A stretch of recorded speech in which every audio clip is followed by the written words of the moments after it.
बच्चों हम लोगों ने जैसा कि हिस्ट्री का making of the global world chapter कल ख़त्म किया and yesterday I have informed you that from today we will start political science second chapter federalism. This chapter although has been started by Mr. Pardosh sir, but on Monday the classes have been specified and divided. That's the in 10th G, I and H I have to teach all the part of the social science.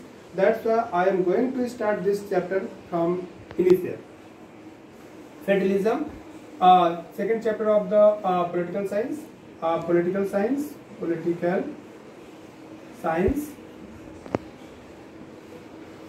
Federalism के बारे में देखें बेटा, तो इसके पहले आप लोगों ने पावर शेयरिंग पढ़ा था। पावर शेयरिंग में आप लोगों ने ये बात पढ़ा था कि power sharing is the spirit of the democracy.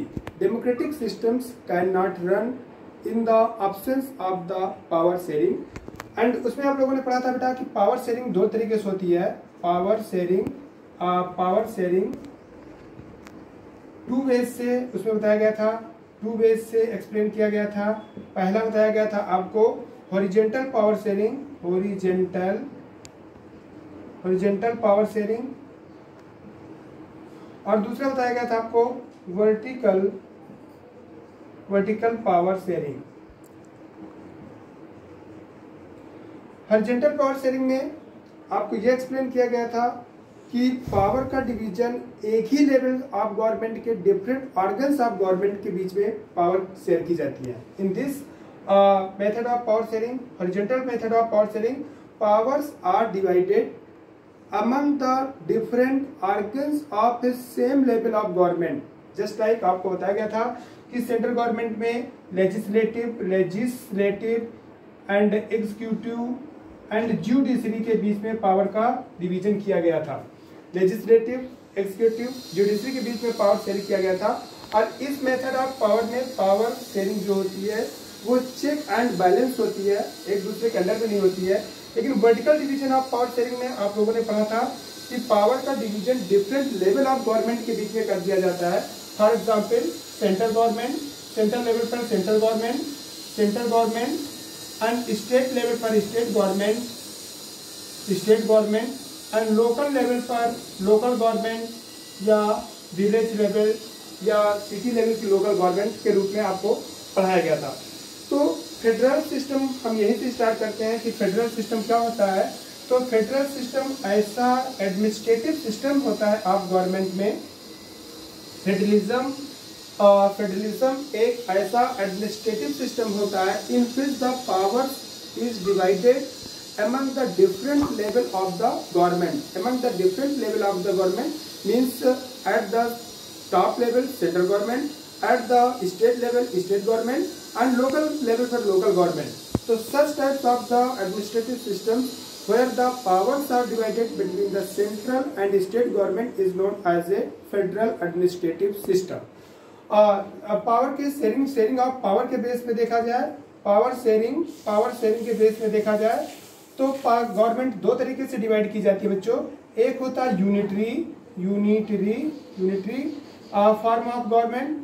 Unitary form of government, और दूसरा होता है बेटा federal form of government. Unitary form of government क्या होती है बेटा? यूनिटरी फॉर्म ऑफ गवर्नमेंट में पावर का division different level of government के बीच में नहीं होता है। In unitary form of government, power is not divided at the different level of the government. Power is constant at the hand of only one government, that is central government. Unitary form के example बेटा, example of unitary form का अगर देखा जाए तो England है where there is no division of the power and all the power is constant in the hands of the parliament of the England. In its central government of the England there is no state government, there is not constitutional power in the hands of the state government. बच्चों England में कोई constitutional power state government के पास नहीं है, लेकिन इसका मतलब ये नहीं है कि इंग्लैंड में कोई लोकल स्टेट गवर्नमेंट नहीं है बेटा, यहाँ स्टेट गवर्नमेंट है, but they have no their own constitutional power. They get their power from the central government and they enjoy to their power till the central government is providing. At any time central government can withdraw the powers of the state government. Means unitary form of government में there is not division of the power between the center and state government by the constitution.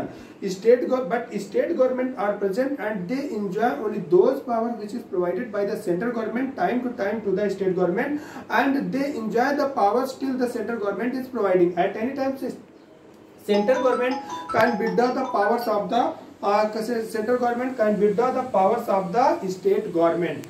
File in federal form of government की बात करते हैं बेटा, तो federal form of government की जब हम बातें करेंगे तो इन federal form of the government power is divided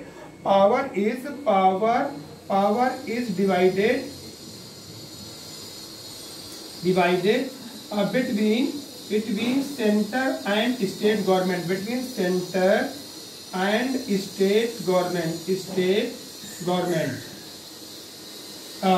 In federal form of the government, power is divided between center and the state government by the constitution.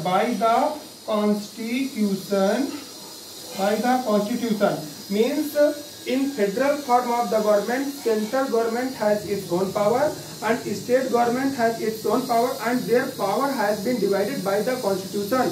Central government cannot unnecessarily interfere with the power of the state government, and state government also cannot interfere with the power of the central government. In this way, हम federal system को ऐसे define कर सकते हैं. Now we can also define to the federal system that this is administrative systems. ये दोनों form of democratic government के form होते हैं, और both are the form of the democratic government. England भी डेमोक्रेटिक गवर्नमेंट है, और फेडरलिज्म का बेस्ट एग्जाम्पल आपका बेटा है जैसे USA, united state of America, Australia, India खुद, India, Australia, USA and Belgium. These are the example of the federal form of the government. Now we can also again revise that in a unitary form of the government there is no division of the power. All the power is only in the one hands of the government. That is known as a central government, federal government. And in federal form of the government, power is divided between the center or state government, and both government gain their power by the constitution, and both government unnecessarily do not interfere in the powers of each other. So this is the division, this is the difference between, and both system of this unitary system and federal system are the form of the democratic government. तो in this way बेटे आप लोगों को समझ में आ गया कि unitary form of the government क्या होती है. I have explain that in unitary form of the government there is no division of the power. All the power is constant in the hands of the central government. For example in case of the England, all the powers of the in case of England, all the legislative powers are also present in the hands of the Parliament of the England, and Parliament of England enjoy all the powers. Parliament of England is the most powerful parliament of the world, and it is being said that जब हम power of parliament of England के बारे में पढ़ते हैं तो उसके बारे में एक लाइन में ऐसा एक्सप्लेन किया जाता है कि all those work which is also fixed for God which is done by God, except all those power are performed by the Parliament of the England. तो पार्लियामेंट ऑफ इंग्लैंड के पास वो सारे पावर से जो भगवान के पावर है उनको छोड़ करके सारे पावर एंजॉय करते हैं. फॉर एग्जांपल के तौर पर new born baby will be boy और girl, this will be not decided by the parliament, this will be decided by the god. तो सच वे ऐसे जो डिवाइन पावर होते हैं उनको छोड़ करके जो भी मैंडेटरी पावर है वो सारे पावर्स पार्लियामेंट ऑफ इंग्लैंड के पास में है for the formation of the law.